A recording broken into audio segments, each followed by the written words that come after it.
ഇന്നത്തെ ലഞ്ച് ഒന്ന് കണ്ടു നോക്കാം. ചോറെടുത്തിട്ടുണ്ട്, പിന്നെ എടുത്തിട്ടുള്ളത് ചമ്മന്തിയാണ്, പച്ചമുളകും മാങ്ങയൊക്കെ കൂട്ടി അരച്ച ചമ്മന്തിയാണ്.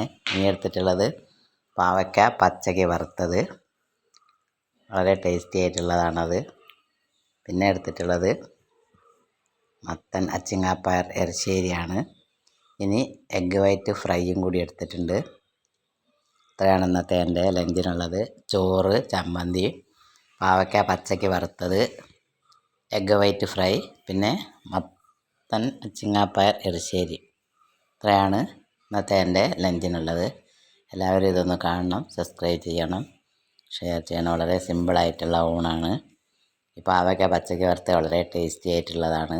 നീളത്തിലിരുന്ന് മഞ്ഞൾപ്പൊടി ഉപ്പും പുരട്ടിയതിന് ശേഷം വെളിച്ചെണ്ണയിൽ വറുത്തെടുത്ത് ചെറിയുള്ളി, ഇഞ്ചി, പച്ചമുളക്, കറിവേപ്പില ഇത്രയും കൂടി വാട്ടി അതിലിട്ട് ഇളക്കിയെടുത്താൽ ടേസ്റ്റി ആയിട്ടുള്ള പാവയ്ക്ക വറുത്തത്.